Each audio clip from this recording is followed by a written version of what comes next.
a conquistar aquilo que está nas alturas. Ninguém consegue subir se não for por meio de degraus. E às vezes os degraus dependem do nosso esforço. Nós temos que fazer a nossa parte. Nós precisamos entender que todos os obstáculos que aparecem na nossa frente é porque Deus quer nos fazer entender que não somos aleijados espiritualmente. E aí então, diante dessa situação, nós podemos dizer que não aprenderíamos a ser tão fortes e a confiar tanto em Deus se não surgissem as dificuldades. Deus poderia, com um sopro, simplesmente matar todos os filisteus e falar para os seus filhos: pode entrar pelo caminho dos filisteus, que é bem mais perto. Com poucos dias vocês estarão entrando na terra de Canaã. Mas Deus os deixou 40 anos no deserto. Eles rodearam montanhas. Eles experimentaram o que é ser suprido por Deus no meio do deserto. Eles experimentaram o que é ter uma nuvem os escondendo do sol causticante no deserto durante o dia. Eles experimentaram o que é ter uma tocha, uma coluna de fogo na frente, acesa, mostrando, indicando pelo meio do deserto o caminho que eles deveriam andar nele. Mas se os homens daqueles dias se recusassem a entrar no deserto que Deus queria, nós não teríamos a história registrada que as águas amargas se transformaram em águas saudáveis. Nós não teríamos a história de que em Mara as águas eram amargas e a partir de um leio ela se transformou em água saudável. Nós não teríamos a história de Deus sustentando seus filhos com o maná no deserto. Não sei se você está entendendo, mas existe momentos na nossa vida que Deus não tem que fazer a nossa vontade. Ele vai nos conceder a vitória que nós precisamos e que nós sonhamos, mas pelo caminho que Ele escolheu, pelo caminho que Ele determinou, pelo caminho que Ele decidiu. Nós precisamos compreender isso. Nem na igreja, nem no reino espiritual que é divulgado na terra pelos profetas, é pelos caminhos que nós queremos, é pelo caminho que nós sonhamos. Eu li uma vez e até falei sobre isso aqui um dia. Eu achei muito interessante um texto, quando o autor ele fala das adversidades, ele fala das dificuldades.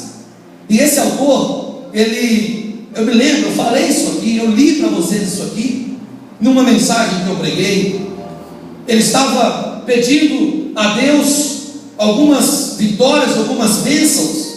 E aí ele conta que ele havia pedido a Deus forças para enfrentar as suas dificuldades. E ele fala que Deus deu a ele dificuldades para o fazer forte. Ele falou: pedi a Deus força, Deus mandou dificuldade. Ele fala que ele pediu a Deus sabedoria, Deus mandou problema para ele aprender a resolver.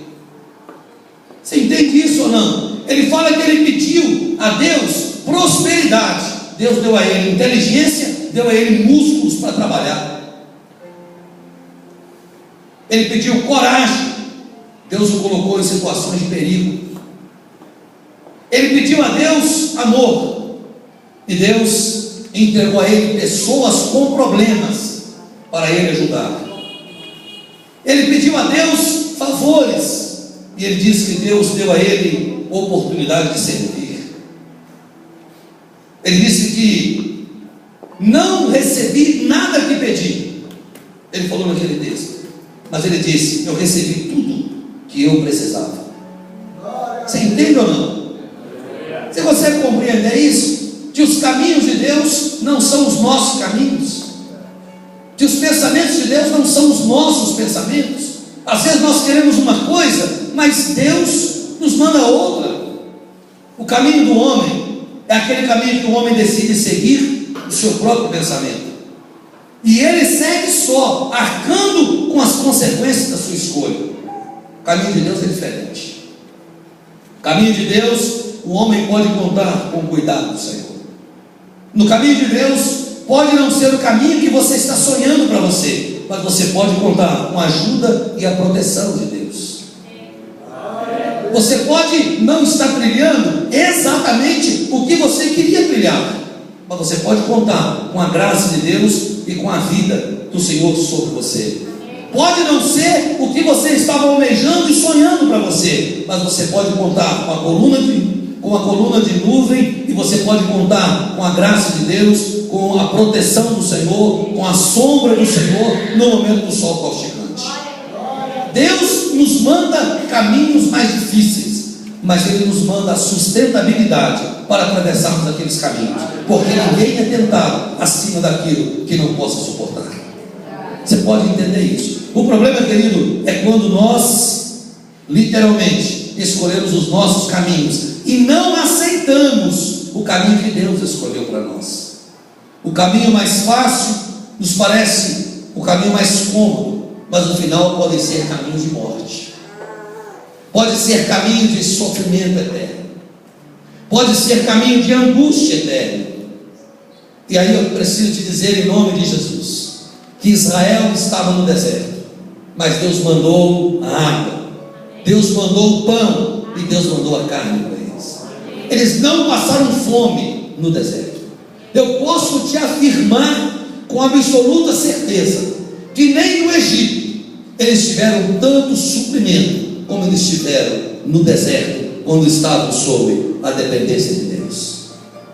Os filhos de Israel foram para o deserto, mas Deus mandou a água no meio do deserto, Deus mandou o pão no meio do deserto, Deus mandou a carne no meio do deserto.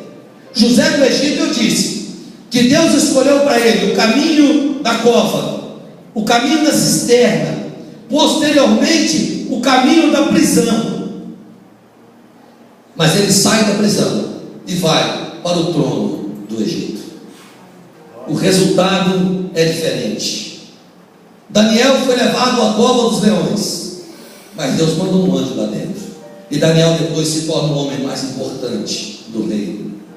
Os jovens da fornalha de fogo ardente, eles estiveram na fornalha, passaram por ela, e não se tem história registrado que nenhum outro homem tenha passado pelas mesmas circunstâncias e tenham sido abençoados quando Deus entrou com eles dentro da fornalha. Não sei se você está conseguindo entender, em nome do Senhor Jesus. Deus pode ter te levado, meu querido, por caminhos que, do ponto de vista humano, não parece ser o melhor, não parece ser o mais lógico, não parece ser o mais certo, mas você precisa continuar confiando em Deus, você precisa continuar esperando em Deus. Não adianta fugirmos do caminho que Deus tem, é pior para nós. Quantas pessoas saem, quantas pessoas deixam os tratamentos, os cuidados da casa de refúgio e saem antes do tempo, e quantos estão sepultados? Será que foi o caminho mais de Deus? Será que era o caminho correto? Será que escolheram bem? Será que foram felizes na sua escolha? Onde estão nesse momento? Que não estão mais no nosso meio. Parece uma coisa muito estranha. As pessoas preferem às vezes o sofrimento, a angústia, preferem a derrota do que andar no caminho da obediência. Preferem conquistar a desgraça para a vida do que submeter-se a uma palavra de Deus em obediência. E